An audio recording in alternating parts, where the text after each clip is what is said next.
Last week, I uploaded a video entitled Setting Boundaries in Order to Maintain Creativity. I want to take that a little bit further today and talk about how you can potentially create balance by playing the music you don't want to play versus playing the music you do want to play, even though the music you don't want to play might be the thing that's making you money. Hey everybody, my name's Travis Mark. I'm the host of the Musician's Mentor podcast and now this Musician's Mentor YouTube channel. Before I get too far into this video, please let me remind you to hit that subscribe button. Currently as it stands, I have about 2% of the people viewing my content who are actually subscribing. Now listen, I'd rather have the views than no views, so thank you for that. But please do me a favor and hit that subscribe button. It helps motivate me to keep making this content and also helps me get more guests for the podcast. So I'd greatly appreciate it. Thank you. So let's talk about trying to create a balance between playing music that you actually want to play versus playing music that you don't want to play but makes you money. This is one of those real devil and angel on the shoulder kind of conflicts that a lot of musicians face. A lot of original artists refuse to play covers because they think that that is some form of selling out or a passion killer.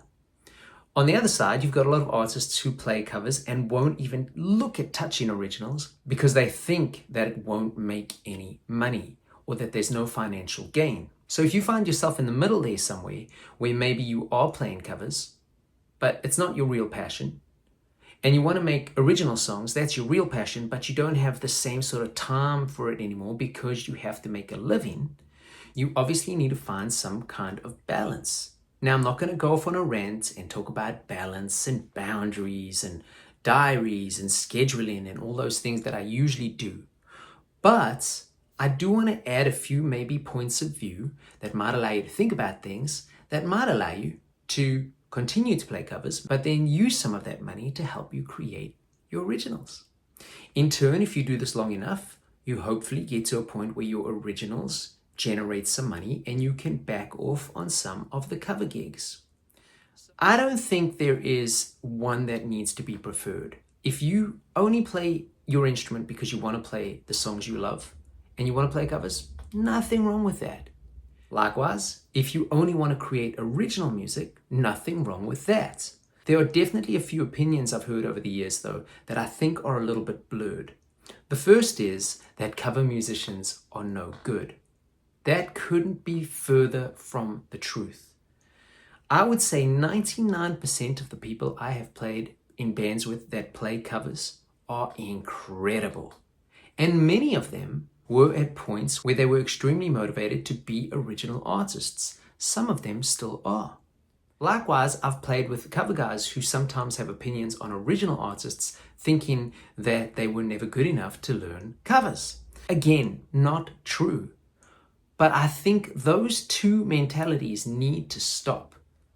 We're all musicians, we're all trying to do our thing, accept each other and help each other, because how is the industry ever going to grow if there's already conflict with such a stupid topic? Now that I've got that off my chest, let's talk about trying to create a balance.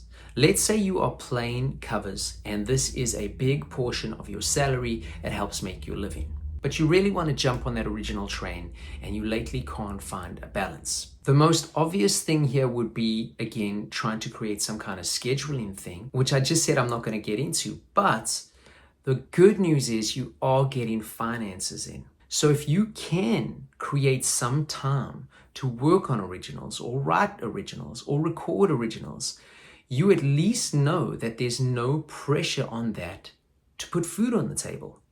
So once you get into this routine and you're creating those originals, a good thing to do if you are in a cover band and want to try and explore the original side would be record a couple original songs, put them on the digital streaming platforms, maybe burn some CDs, take them to your gigs, and start slowly introducing those original songs into your set. Please don't get me wrong, I'm not saying record a 12-song album and then go to your next gig and play all 12 songs. That would be career suicide, especially if people are expecting to hear the cover song of the day.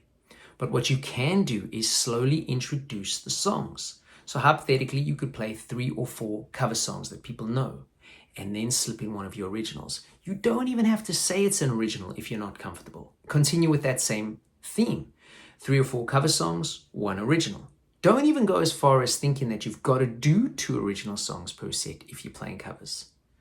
Pick your best song, your strongest song. If you feel like you could play that same song each set because you feel like that's the winner, do so. As you get more comfortable with this, you'll notice 2 things start to happen.